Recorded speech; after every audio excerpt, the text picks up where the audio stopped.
نزدیک برا اختلاف وہ ہے جو حق کے خلاف، حق سے اختلاف کرنا برا ہے، غلط سے یا باطل سے یا خطا سے اختلاف کرنا برا نہیں ہے۔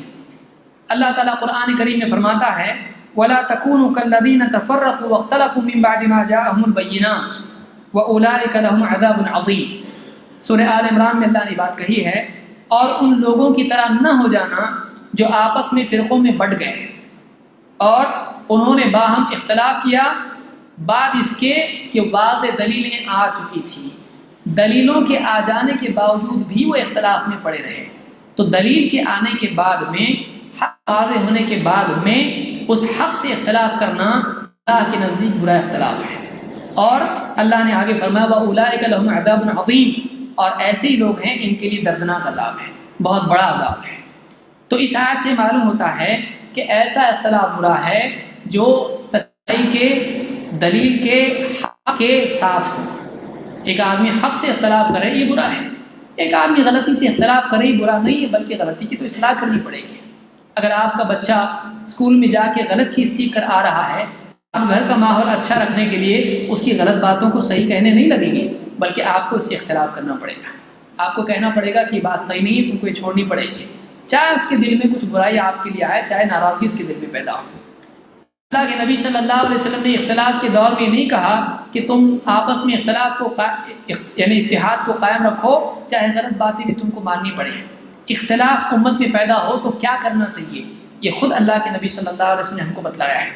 آپ نے فرمایا من یعش منکم بعدی، جو میرے بعد جیے گا تم میں سے، سیرا اختلافا کثیرا، وہ بہت سارے اختلافات دیکھے گا۔ آپ نے یہاں پر بتایا کہ میرے بعد بہت سارے اختلافات ہوں گے، تو اختلاف ہونا یہ ناگزیر ہے، یہ ہونے ہی والا تھا۔ اس کی خبر اللہ کے نبی صلی اللہ علیہ وسلم نے پہلے ہی دے دی تھی۔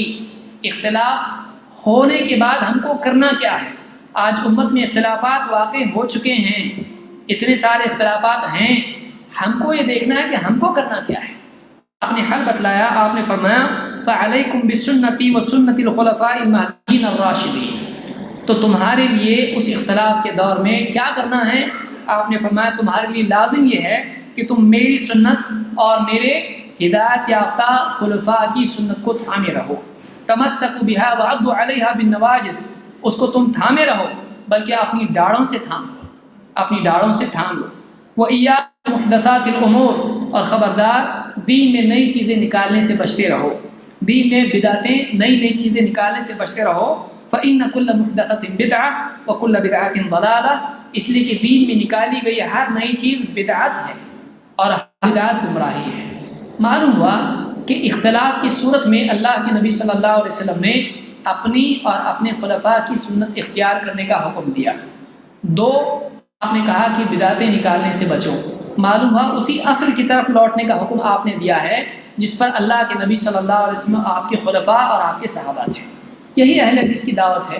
آج امت میں اتنے سارے اختلافات ہیں، ہم کہتے ہیں کہ بھائی 12 ربیع الاول کا جلوس منائے یا نہ منائے، کوئی کہتا ہے مناؤ، کوئی کہتا ہے مت مناؤ۔ ہم کہتے ہیں ٹھیک ہے چلیے پیچھے جاتے ہیں، دیکھتے ہیں اللہ کے نبی صلی اللہ علیہ وسلم نے اور صحابہ نے کیا یا نہیں کیا۔ کسی عقیدے میں اختلاف ہوتا ہے، ہم کہتے ہیں ٹھیک ہے چلیے پیچھے چلتے ہیں، پہلے دور میں جاتے ہیں اللہ کے نبی صلی اللہ علیہ وسلم اور صحابہ کا اعتقاد یہ تھا یا نہیں تھا۔ اگر ہم اس دور کے عقیدے کو اور منہج کو اور اس دور کے طرز حیات کو تسلیم نہیں کرتے ہیں تو یہ ہمارے دل میں بیماری کی دلیل ہے، یہ اس بات کی دلیل ہے کہ واقعی ہماری زبان پر ان کی عظمت ہے، لیکن ابھی واقعی ہم نے عظمت کے تقاضوں کو سمجھا نہیں ہے، تعظیم کے تقاضوں کو ہم نے سمجھا نہیں ہے۔ اس حدیث کو امام ابو داؤد، ترمذی اور ابن ماجہ وغیرہ نے روایت کیا ہے اور یہ صحیح روایت ہے۔